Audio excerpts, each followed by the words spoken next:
Buenas noches. Mi nombre es Patricia. Hay cosas que una madre simplemente sabe.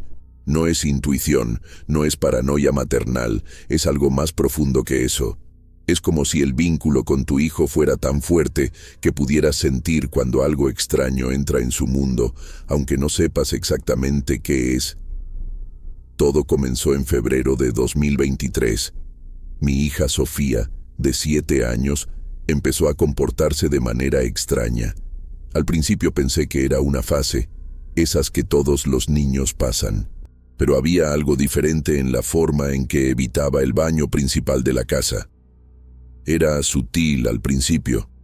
Sofía siempre había sido una niña independiente, de esas que se bañan solas y se cepillan los dientes sin que tengas que recordárselo. Pero de repente comenzó a pedirme que la acompañara cada vez que necesitaba ir al baño. Decía que prefería usar el pequeño baño de visitas, el que apenas tiene espacio para una persona. «Mami, ¿puedo usar el otro baño?», me preguntaba con una voz pequeña que no era normal en ella. Al principio le dije que no había problema, pensando que tal vez había visto una araña o algo así.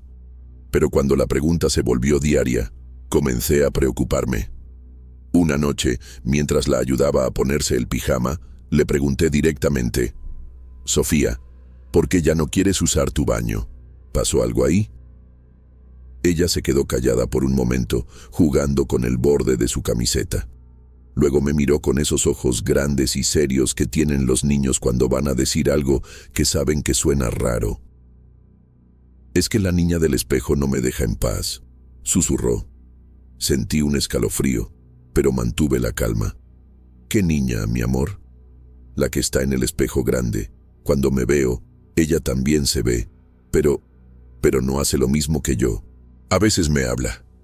Mi primera reacción fue lógica. Los niños tienen imaginación activa, crean amigos imaginarios, confunden reflejos con otras cosas. Le expliqué que los espejos solo muestran nuestro reflejo, que no había ninguna otra niña ahí. Pero Sofía negó con la cabeza con una seriedad que me heló la sangre. «No, mami, ella es diferente, tiene mi cara, pero sus ojos son tristes y me dice cosas que no entiendo». «¿Qué tipo de cosas?». «Me dice que quiere salir, que está cansada de estar ahí adentro y que si la ayudo, ella puede venir a jugar conmigo aquí afuera». Esa noche, después de acostar a Sofía, fui al baño principal. Era un baño normal, con un espejo grande sobre el lavabo. Me paré frente a él, sintiéndome un poco tonta, pero necesitaba ver qué era lo que había asustado tanto a mi hija. No vi nada extraño. Solo mi propio reflejo, cansado después de un día largo. Moví las manos, me acerqué, me alejé. Todo normal, pero había algo en el ambiente, una sensación de estar siendo observada que no podía explicar. Los días siguientes, el comportamiento de Sofía empeoró. No solo evitaba el baño, sino que comenzó a evitar cualquier espejo de la casa. Se cubría los ojos cuando pasaba por el recibidor, donde hay un espejo de cuerpo entero. Dejó de jugar en mi habitación, donde tengo un tocador con espejo. Una mañana la encontré en la cocina, desayunando de espaldas a la ventana. Cuando le pregunté por qué, me dijo: «Es que a veces la veo en el reflejo del vidrio también, pero ahí se ve más borrosa». Fue entonces cuando decidí que necesitaba tomar esto en serio.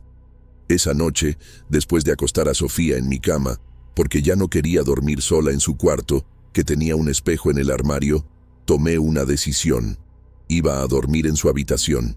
Quería entender qué era lo que estaba viendo, o al menos demostrarle que no había nada de qué temer. Moví algunas cosas de su cuarto, puse sábanas limpias en su cama y me instalé ahí con un libro, decidida a pasar la noche completa. Las primeras horas fueron tranquilas. Leí un poco, revisé mi teléfono, escuché los sonidos normales de la casa asentándose por la noche. Alrededor de las 11 me quedé dormida. Fue cerca de las 3 de la madrugada cuando me desperté. No fue un ruido lo que me despertó, fue una sensación. esa sensación de que alguien te está mirando mientras duermes. Abrí los ojos lentamente, desorientada por estar en la cama de Sofía en lugar de la mía, y entonces lo escuché. Tap, tap, tap. Un sonido suave pero persistente, como dedos pequeños golpeando vidrio. Venía de la dirección del armario, donde estaba el espejo. Me incorporé lentamente, con el corazón empezando a latir más rápido. El cuarto estaba oscuro, pero la luz de la calle que entraba por la ventana creaba suficiente claridad para ver las formas básicas de los muebles. Tap, tap, tap. Ahí estaba otra vez. Definitivamente venía del espejo. Me levanté de la cama con las piernas temblorosas. Cada paso hacia el armario se sentía como caminar en arena movediza. El sonido se detuvo cuando me acerqué, como si lo que fuera que lo estuviera haciendo supiera que me había despertado. Me paré frente al espejo del armario. En la penumbra, mi reflejo era apenas una silueta oscura. Pero había algo más. Al principio pensé que eran mis ojos ajustándose a la oscuridad, pero gradualmente pude ver que había una segunda figura en el reflejo. Era pequeña, del tamaño de una niña, parada justo detrás de donde debería estar mi reflejo. Pero yo estaba sola en el cuarto. La figura en el espejo levantó una mano pequeña y la puso contra el vidrio desde adentro. Pude ver la palma presionada contra la superficie, como si fuera una ventana en lugar de un espejo. Y entonces, con una voz que sonaba exactamente como la de Sofía, pero que venía de dentro del espejo, escuché: ¿puedes ayudarme a salir? No grité. Creo que estaba demasiado aterrorizada para hacer ruido. Solo retrocedí lentamente, sin apartar los ojos del espejo, hasta que mi espalda tocó la pared opuesta. La figura en el espejo no se movió. Siguió ahí, con la mano presionada contra el vidrio, esperando una respuesta que yo no podía dar. Me quedé así, pegada a la pared, por lo que se sintieron como horas. Cuando finalmente salió el sol y la luz natural comenzó a llenar el cuarto, la figura se desvaneció gradualmente, como si la luz la estuviera borrando. Esa mañana, en cuanto Sofía se despertó, le dije que íbamos a hacer algunos cambios en la casa. No le expliqué por qué, solo le dije que había decidido redecorar su cuarto. Llamé a mi hermano y le pedí que viniera a ayudarme a quitar el espejo del armario. Cuando llegó, le dije que se había rajado y que era peligroso. Mentí, pero no podía explicarle la verdad sin sonar completamente loca. Quitamos el espejo esa misma tarde. Era pesado, de esos espejos antiguos con marco de madera que habían venido con la casa cuando la compramos. Lo envolvimos en mantas y lo pusimos en el garaje, con la intención de llevarlo al basurero al día siguiente. Pero cuando fui a buscarlo a la mañana siguiente, ya no estaba. Le pregunté a mi hermano si había regresado por él. Me dijo que no. Revisé con los vecinos, pensando que tal vez alguien lo había visto y pensado que lo estábamos regalando. Nadie sabía nada. El espejo simplemente había desaparecido. Sofía nunca preguntó qué había pasado con él. De hecho, desde el día que lo quitamos, volvió a ser la niña de siempre. Usa su baño sin problemas, juega en todos los cuartos de la casa, ya no evita los otros espejos. Pero a veces, cuando paso por el garaje, siento esa misma sensación de estar siendo observada.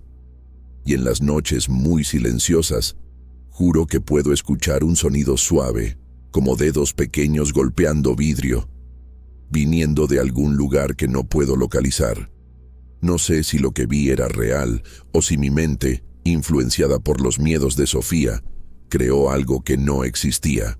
Pero hay una pregunta que me mantiene despierta algunas noches. Si era solo la imaginación de una niña de 7 años, ¿por qué yo también la vi? Y si era real, ¿a dónde fue cuando el espejo desapareció? Hay espejos por toda la casa, Orcus, y a veces, cuando paso rápido frente a uno de ellos, por el rabillo del ojo veo una figura pequeña que no debería estar ahí. Una figura que levanta la mano, como saludando, o como pidiendo ayuda.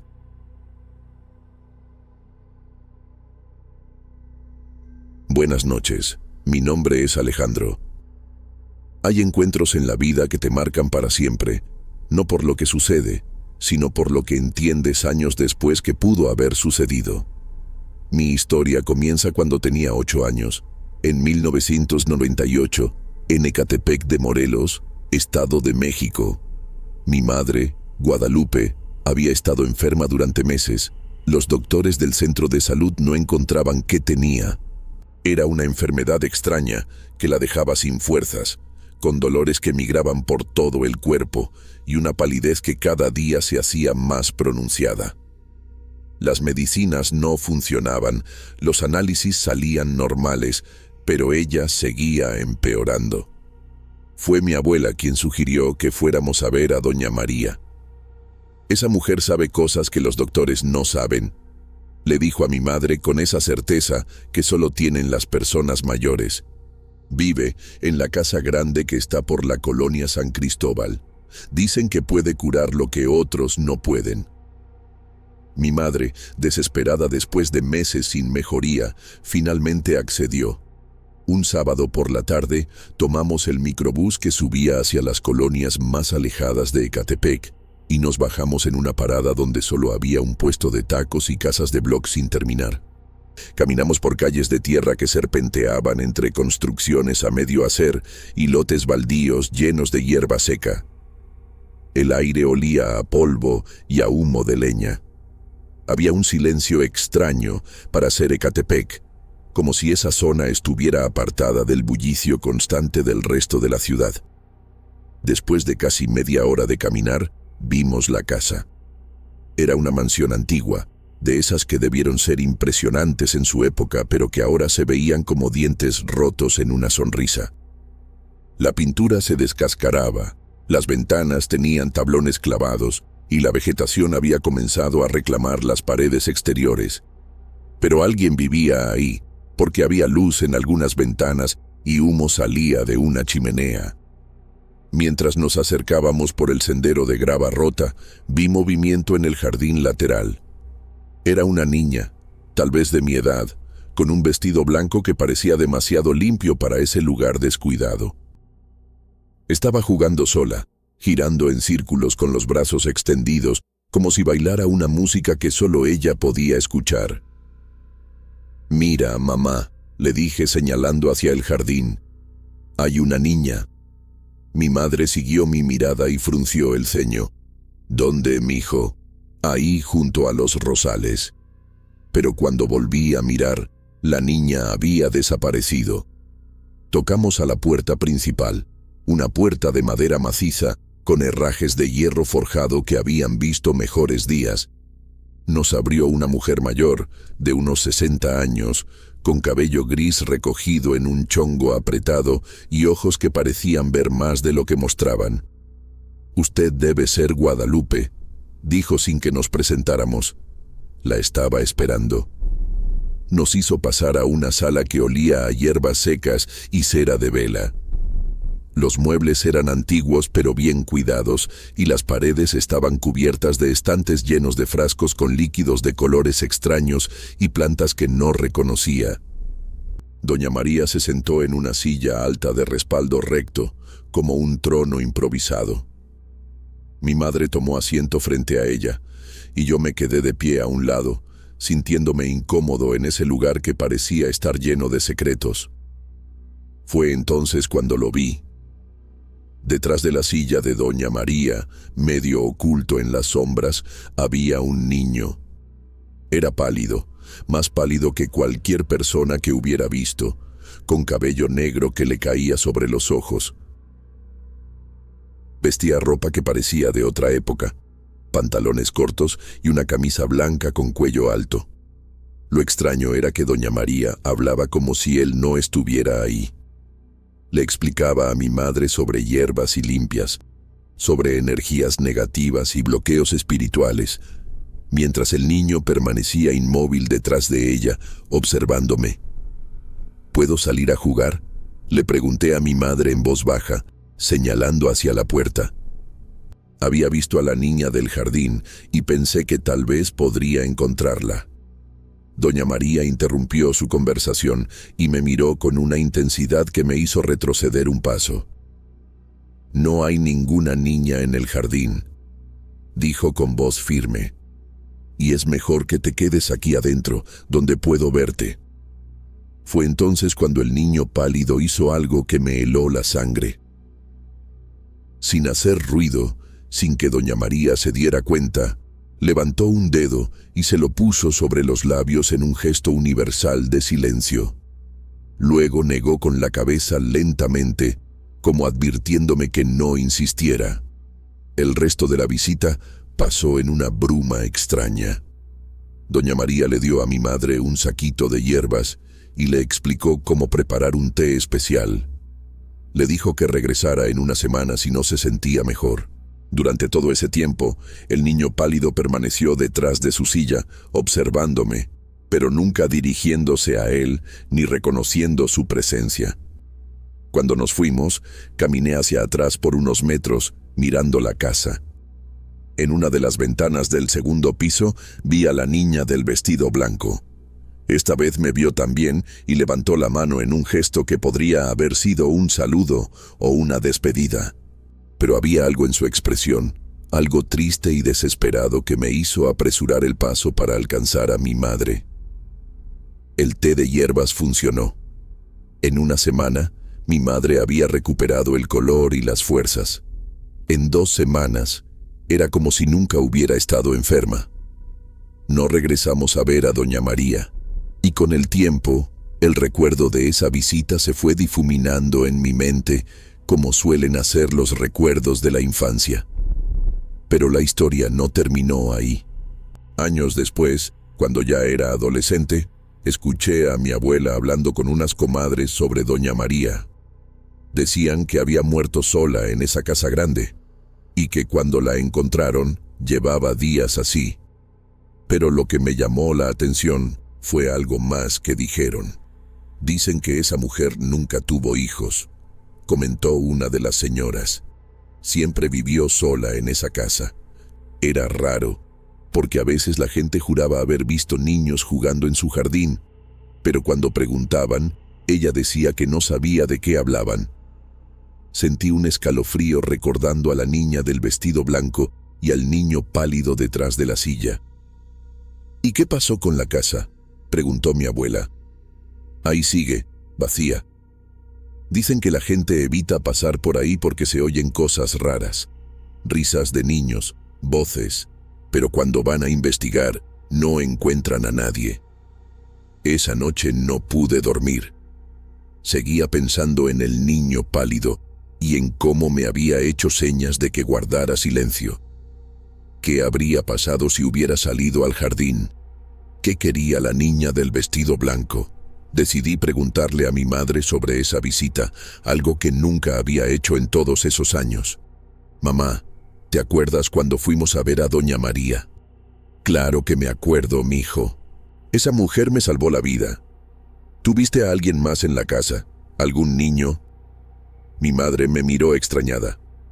«No, mijo. Estábamos solo doña María, tú y yo. ¿Por qué preguntas? ¿Estás segura?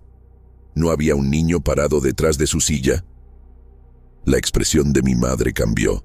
Se puso seria, como cuando algo la preocupaba de verdad. «Alejandro, en esa casa no había ningún niño. Estoy completamente segura». «¿Por qué dices eso?». Le conté todo lo que recordaba. El niño pálido, la niña del jardín, las señas de silencio, la advertencia. Mi madre me escuchó sin interrumpir, pero pude ver cómo su rostro se iba poniendo más pálido con cada detalle. «Hijo», me dijo finalmente, «yo estuve viendo a doña María todo el tiempo. Detrás de su silla no había nadie, solo la pared. Esa noche, después de nuestra conversación, mi madre hizo algo que no había hecho en años. Sacó su rosario y rezó durante horas. Cuando le pregunté por qué, me dijo, «Porque creo que ese niño que viste te estaba protegiendo de algo. Y me da miedo pensar qué habría pasado si no hubieras hecho caso a su advertencia. Ahora, como adulto, He investigado más sobre Doña María y su casa. Los registros de Ecatepec muestran que efectivamente vivió sola toda su vida. Pero también encontré algo más perturbador. En los años 1950, esa casa había sido un orfanato. Un orfanato que se cerró después de que varios niños desaparecieran misteriosamente. Nunca encontraron los cuerpos. A veces me pregunto si el niño pálido era uno de esos niños perdidos, si de alguna manera se había quedado ahí para advertir a otros como yo. Y me pregunto qué habría pasado si hubiera salido a jugar con la niña del jardín. Hay cosas en este mundo que los adultos no pueden ver. Pero los niños sí. Y a veces, los niños que ya no están en este mundo tratan de proteger a los que aún sí están. Esa casa sigue ahí, vacía y en ruinas, perdida entre las colonias populares de Ecatepec. Pero dicen que en las tardes, cuando el sol se pone detrás de los cerros, aún se pueden ver figuras pequeñas jugando en el jardín. Figuras que desaparecen cuando alguien se acerca demasiado. Yo nunca he regresado, y nunca lo haré.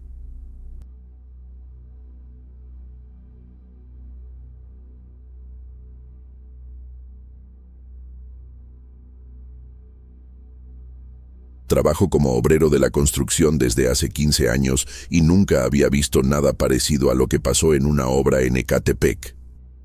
La empresa donde trabajo ganó la licitación para remodelar una iglesia antigua que necesitaba reparaciones en la cimentación. Era un trabajo sencillo, pensábamos. Solo íbamos a reforzar las bases y cambiar algunas vigas que estaban dañadas por la humedad. El padre de la parroquia nos recibió bien y explicó que la iglesia tenía más de 200 años. Mencionó que siempre había habido rumores sobre que la construcción fue levantada sobre un terreno sagrado, pero nunca les había dado mucha importancia a esas historias. En el primer día de trabajo empezamos a excavar alrededor de la cimentación. El suelo estaba más suave de lo que esperábamos, como si ya hubiera sido movido antes. Mi compañero comentó que parecía tierra de panteón. Pensamos que era solo nuestra imaginación, pero pronto descubriríamos que no era así.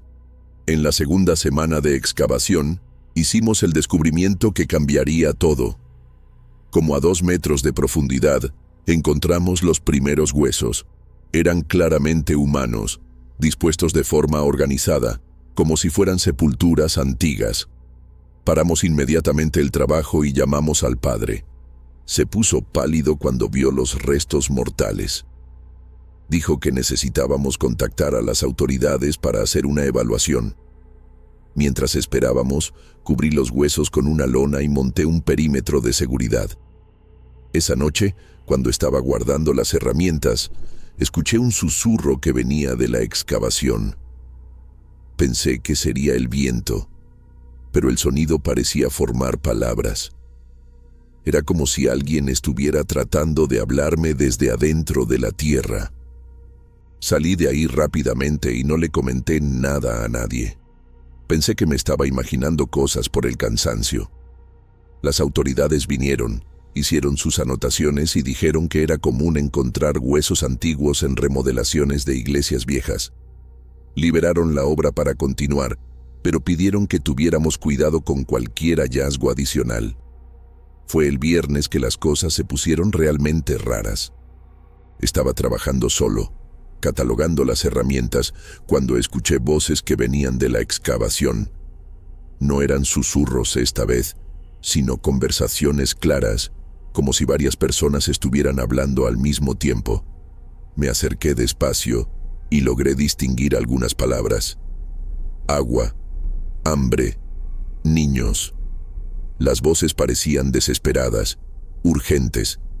Miré adentro del hoyo y no vi nada más que los huesos cubiertos por la lona. Pero las voces continuaban. Una mujer repetía un nombre femenino. Un hombre gritaba sobre soldados que vinieron de noche. Me quedé paralizado por unos minutos, tratando de entender qué estaba pasando. Cuando finalmente logré moverme, corrí fuera de la iglesia y le hablé al padre. Dijo que vendría inmediatamente. Llegó acompañado de una señora mayor que vivía en el barrio desde hacía más de 60 años. Conocía todas las historias antiguas del barrio. Cuando le conté sobre las voces, la señora no pareció sorprendida. Dijo que su abuela siempre hablaba sobre los olvidados de la iglesia. Según los rumores antiguos que conocía, durante la Revolución, muchas familias se refugiaron en la iglesia durante un ataque. Los soldados rodearon el edificio y no dejaron salir a nadie por días. Mucha gente murió de hambre y sed dentro de la iglesia. Los cuerpos fueron enterrados rápidamente en el terreno de al lado, sin ceremonias adecuadas, porque había miedo de más ataques. Con el tiempo, la historia fue olvidada y la iglesia fue reconstruida sobre el panteón improvisado. La señora dijo que su abuela siempre afirmó que las almas de esas personas nunca encontraron descanso. Esa noche, decidí quedarme en la iglesia para observar qué pasaba. El padre me dio permiso, pero me pidió que tuviera cuidado. Monté un campamento sencillo en el altar y esperé. Como a las 2 de la mañana, las voces empezaron otra vez. Esta vez eran más claras, más organizadas. Logré distinguir por lo menos 10 voces diferentes. Hombres, mujeres, niños. Hablaban sobre sed, sobre niños que lloraban, sobre el miedo a los soldados. Una mujer repetía una oración. Un hombre gritaba nombres, como si estuviera buscando a familiares. Lo más perturbador era un niño que lloraba llamando a su mamá. Las voces duraron como 1 hora y después cesaron abruptamente. Me quedé despierto el resto de la noche, pero no escuché nada más. Por la mañana, le conté todo al padre. Dijo que otras personas ya habían reportado cosas raras en la iglesia a lo largo de los años. En los días siguientes, las manifestaciones disminuyeron drásticamente. Todavía escuchábamos susurros ocasionales, pero ya no eran desesperados o urgentes. Nunca más voy a ignorar señales raras en una obra. Aprendí que las historias antiguas, aunque sean rumores, muchas veces cargan verdades importantes sobre el sufrimiento humano. Si esas voces eran reales, o solo producto de nuestra imaginación colectiva, nunca lo voy a saber con certeza.